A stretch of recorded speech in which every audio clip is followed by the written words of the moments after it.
5 minutes before I was supposed to walk down the aisle, my groom ran away with his mistress, expecting me to cry in front of the New York elite, but he forgot he was dealing with Sloan Kensington, the vice president of mergers and acquisitions at a billion-dollar empire. So instead of canceling the wedding, I instantly froze his company and Oppo's $2.5 million lifeline, walked out to the altar and married his biggest billionaire rival. And when my ex came crawling back to the ceremony, begging for mercy, we executed a corporate digital strike that blasted his fraud to every VIP in the room and had him dragged out by security. But if you think that was ruthless, just wait until you hear how I legally seized his entire company and left his mistress absolutely homeless in a single night. Autumn leaves painted Central Park in copper and gold far below the Astor crown. It was the fall of 2024 in Manhattan. The penthouse suite smelled of white roses and champagne. I stood before the tall mirror staring at my reflection. I was Sloan Kensington, 29 years old, vice president of mergers and acquisitions at Kensington Holdings. The custom lace gown I wore felt heavy, a physical manifestation of the corporate empire I was supposed to unite today. Harper walked into the room. She was my best friend and the most ruthless corporate lawyer in the city. Her face was drained of color. She handed me a torn piece of hotel stationery.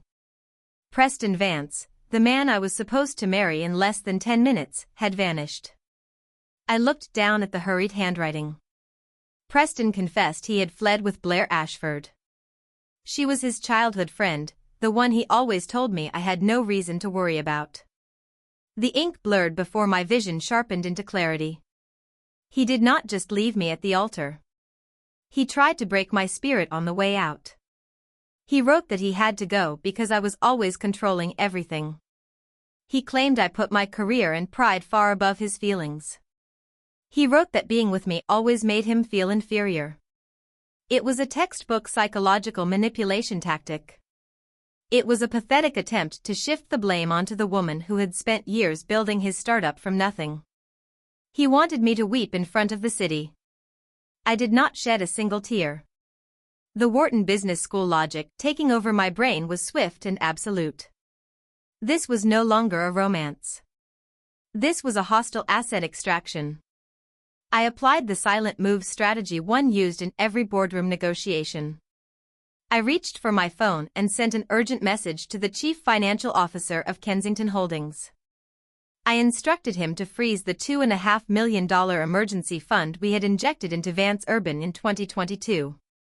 I told him to lock down every credit line tied to Preston immediately. There would be no grace period and no mercy. I folded the note and tucked it deep inside the hidden pocket of my skirt. I lifted my chin, adjusted my heavy veil, and walked out of the bridal suite. The grand ballroom was a sea of the New York elite. Hundreds of eyes turned toward me as the mahogany doors swung open. I walked down the aisle completely alone. When I reached the front stage, I turned to face the crowd of billionaires and real estate titans. I announced in an unwavering voice that the groom had chosen to abandon this wedding. Loud gasps echoed through the room. Several older board members began to mutter among themselves, whispering that this was a disaster for the family name. I met their judging gaze and shut them down instantly with cold facts. I told them a weak asset had removed itself and presented us with a much better opportunity. I looked directly at the front row, locking eyes with Julian Sterling.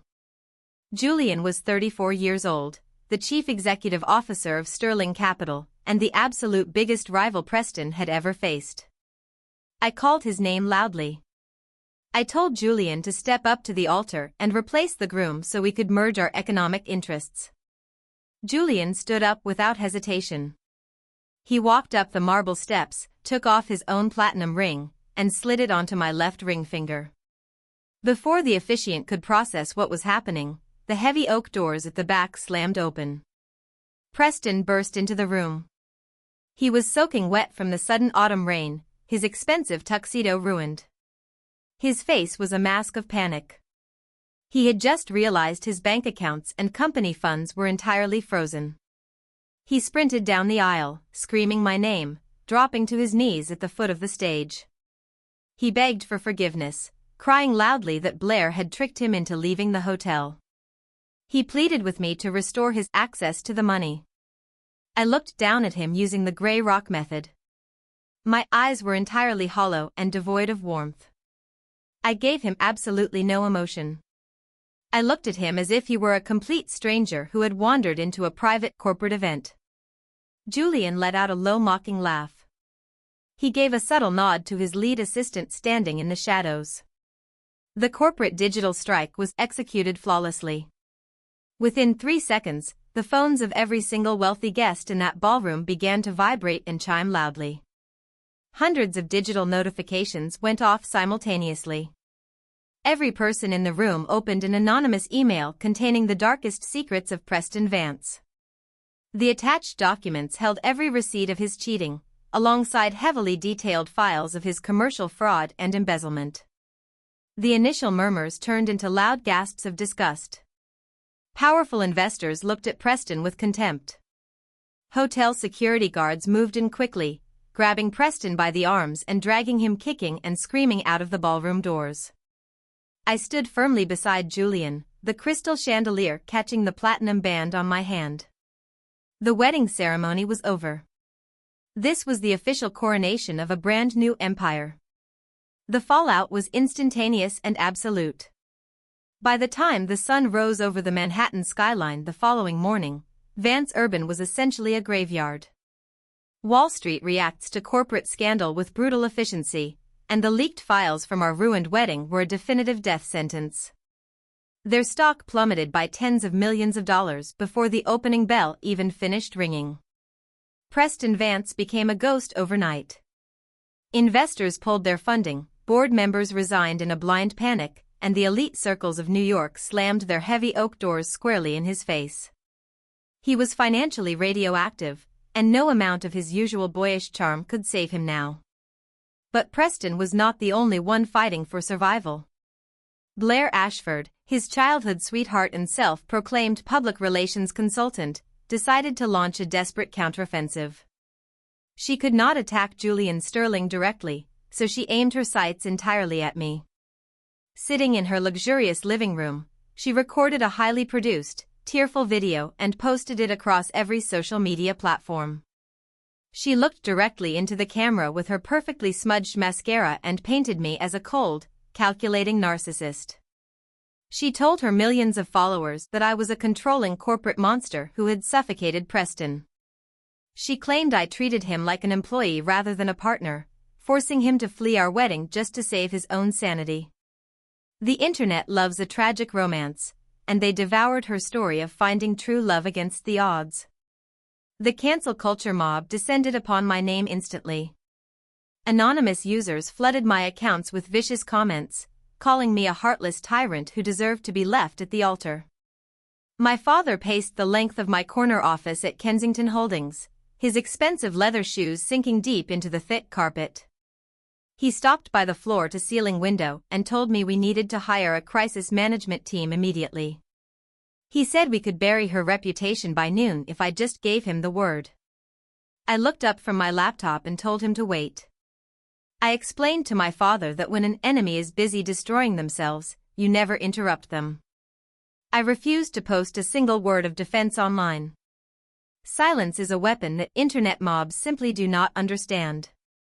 Instead of arguing with teenagers on the internet, I called Harper into my office.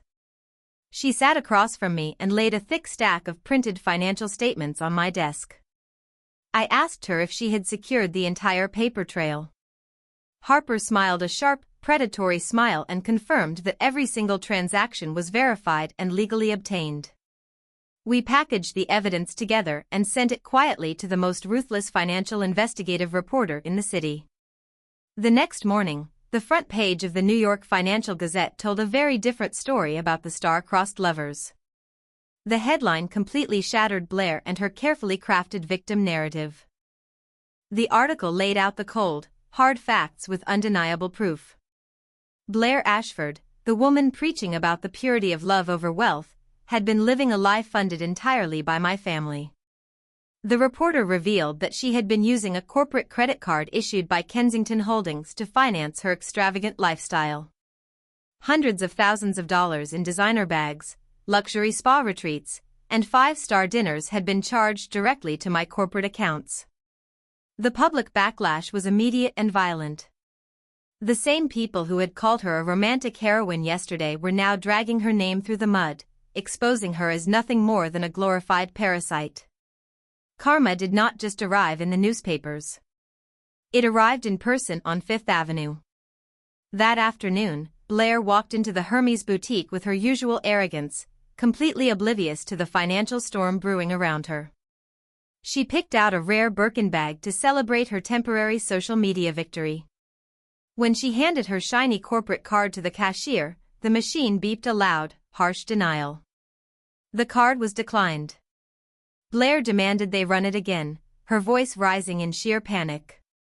She reached into her designer purse and pulled out 3 other credit cards. Every single one of them had been frozen by my accounting department. The store manager walked over, recognized her from the morning news cycle, and politely asked her to step aside. Other wealthy shoppers whispered and pointed as the manager firmly escorted Blair out of the glass doors. She stood on the crowded sidewalk with empty hands and a burning red face. The final blow came later that evening. Blair dragged her feet back to her luxury penthouse in Tribeca. The lease was under Vance Urban, but my family had acted as the financial guarantors. Since I had severed all ties and frozen the funds, the property management company wasted no time. When Blair stepped off the elevator, she found all of her belongings packed into cheap cardboard boxes and left in the hallway. She tried to unlock her front door, but the locks had already been changed. She stood in the quiet corridor, staring at the physical wreckage of her life. She had no money, no credit, and nowhere to go. She spent that night shivering in a cheap, dirty motel room on the very outskirts of the city, finally experiencing the reality of a life without my money keeping her warm. The morning after Blair was evicted felt strangely quiet inside my corner office.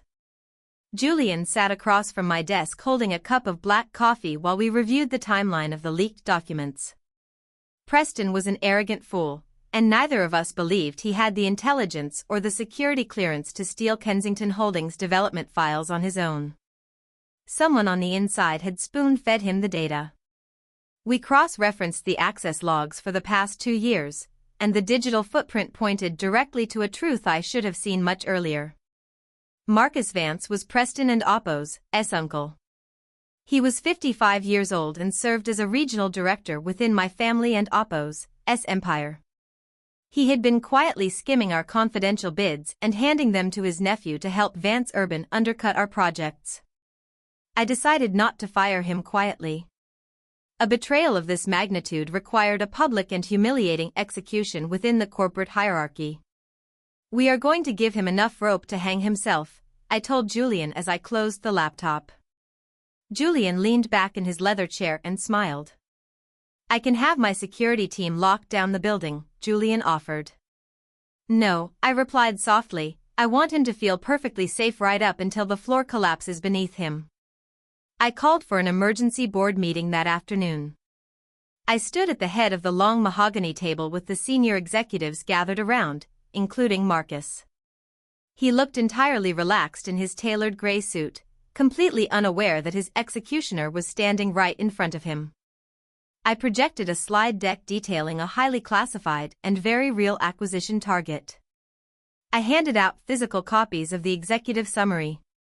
What Marcus did not know was that my cybersecurity team had embedded a unique digital watermark into every single page of the documents.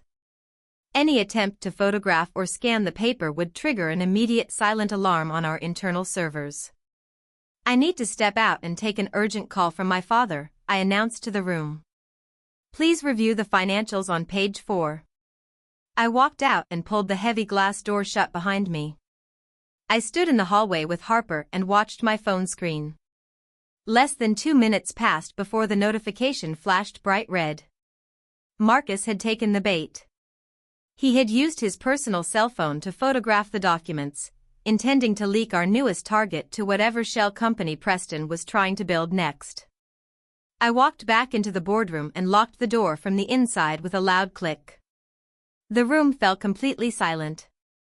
I bypassed the presentation remote and mirrored my tablet directly to the massive screen on the wall. The projection showed real-time network traffic, displaying the exact photographs Marcus had just sent from his device. Marcus went pale. He opened his mouth, but no words came out as the entire board of directors turned to stare at him in absolute disgust. "You really thought you could bleed my family dry to fund your incompetent nephew?" I asked, keeping my voice dangerously low and steady. Marcus wiped sweat from his forehead and tried to stand up.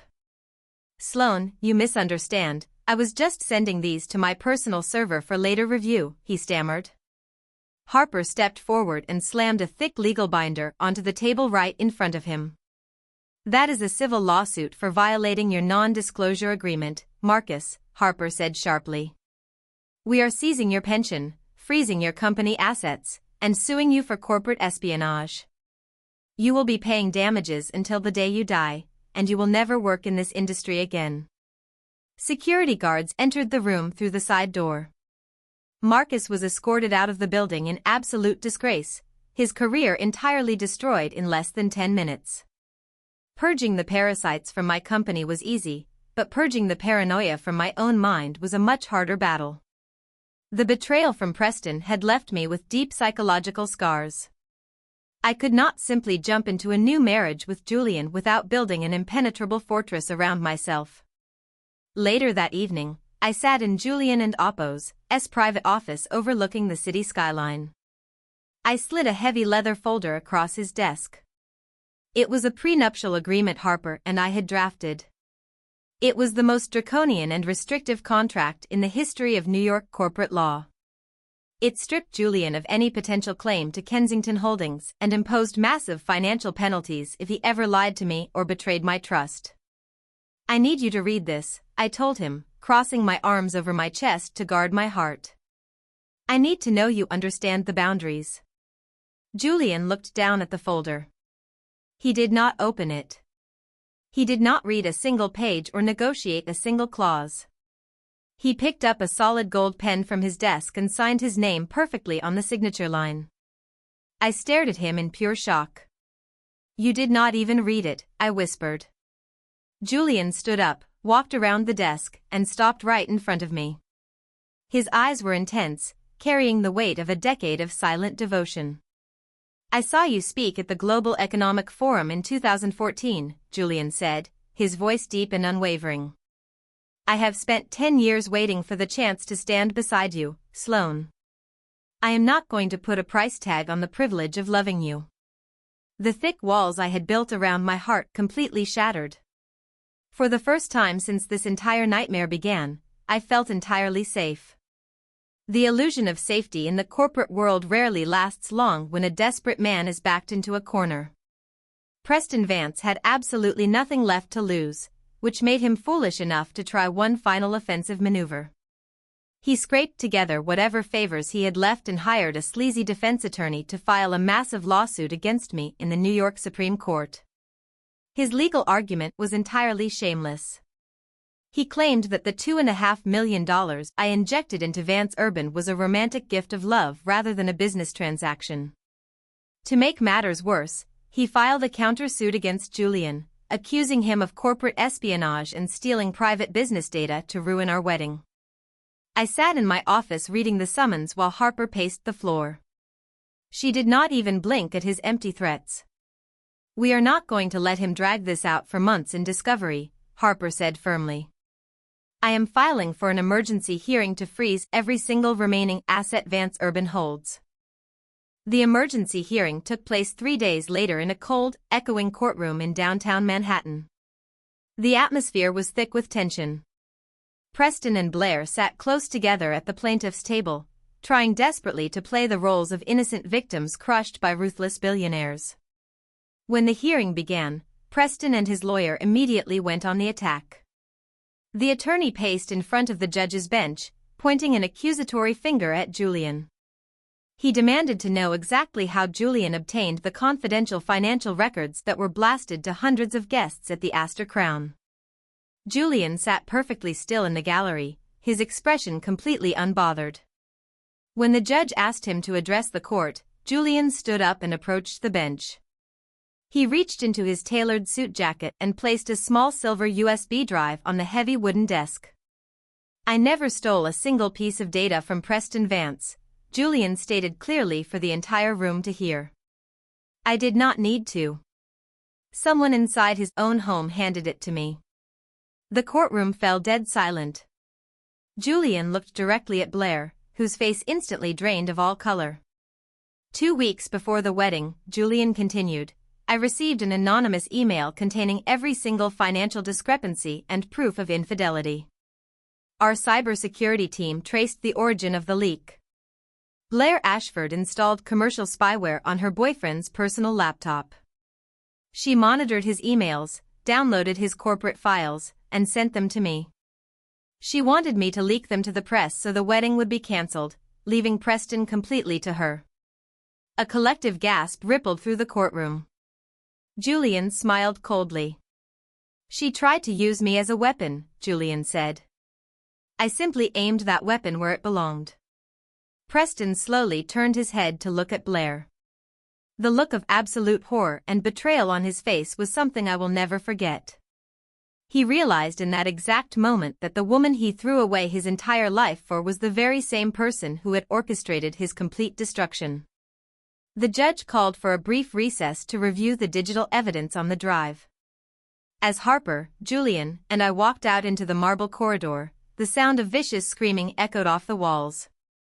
Preston and Blair were tearing each other apart right in the middle of the hallway. Preston was red in the face, cursing at her, calling her a manipulative parasite who ruined his life. Blair screamed right back, blaming his incompetence and greed for losing the company. They were two traitors viciously turning on each other when the money finally ran out. I watched them self-destruct with a profound sense of satisfaction. We did not even have to lift a finger to finish them off.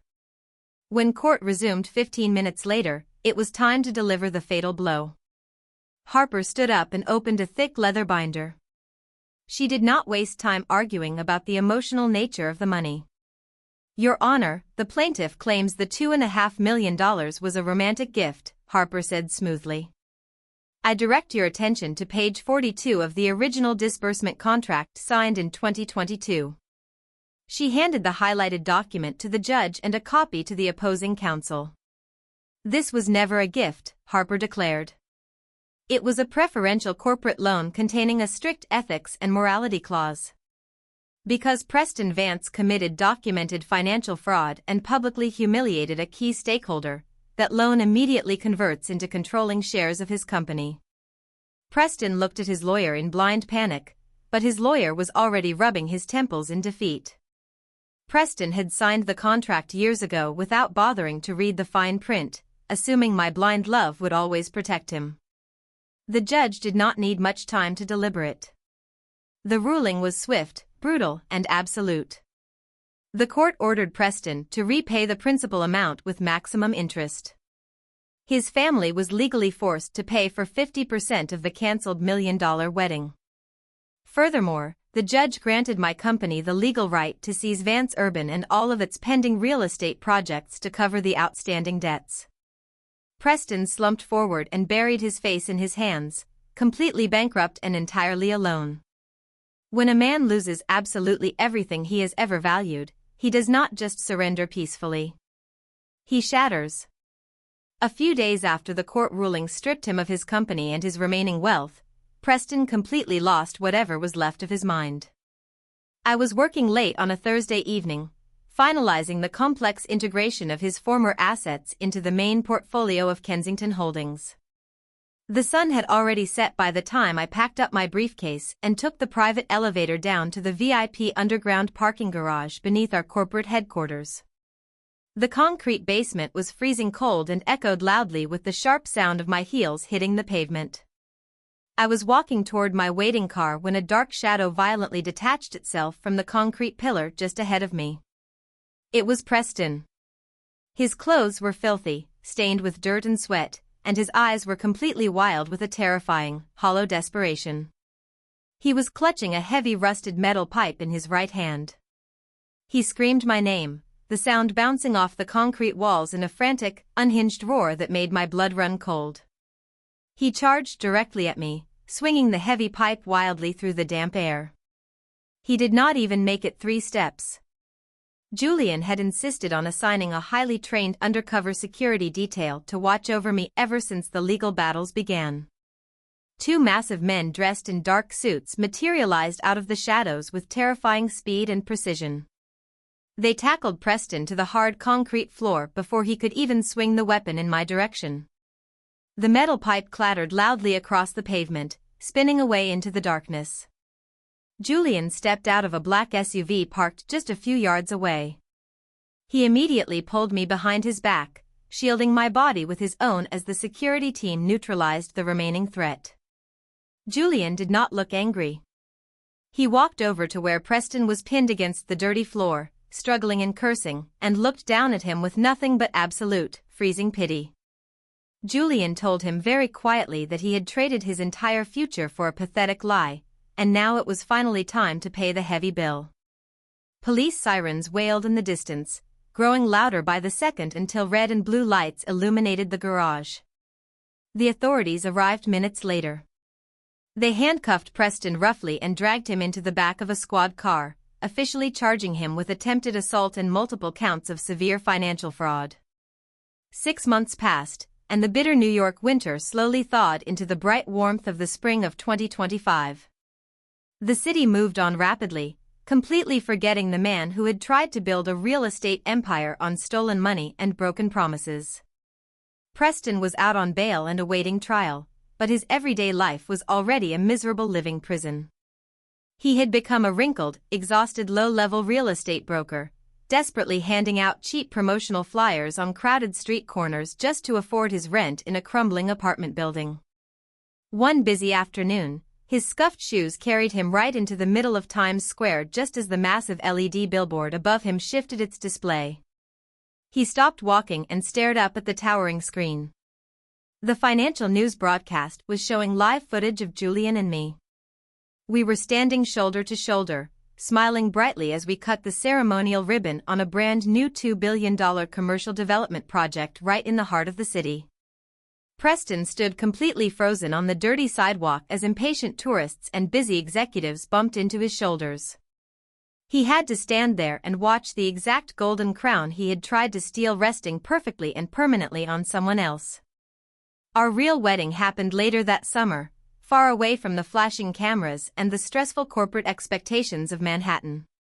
We chose a beautiful, secluded private estate in the Hamptons, surrounded by lush green lawns and the calming sound of the ocean.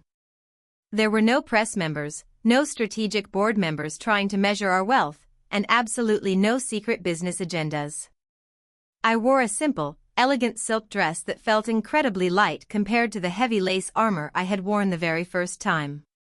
The garden was filled only with our closest friends and family members who truly cared for our happiness. The warm ocean breeze swept through the arches of white flowers as Julian held both of my hands. He made a vow to me that day, his deep voice blending perfectly with the sound of the crashing waves. He promised that he would never walk in front of me to cast a shadow over my ambitions, and he would never walk behind me to hide from the world. He promised to always stand right beside me as my equal, so I could shine exactly as brightly as I was always meant to shine. When I looked into his eyes, I realized that the absolute nightmare of being abandoned at the altar was not a tragedy at all. Betrayal is rarely the final chapter of your story. Sometimes it is just a necessary, violent fire, burning away all the fake and fragile things in your life to completely clear the path for exactly what you truly deserve. You never have to shrink yourself down to fit into the small, insecure spaces of a weak man. When you stand tall in your own power and demand respect, the right person will always know exactly how to rise up and meet you there. Have you ever experienced a painful betrayal and then realized much later that it was actually the greatest blessing of your entire life? Please leave a comment and share your own story of survival and triumph down below, and do not forget to hit the subscribe button to stay tuned for more incredible revenge stories just like this one.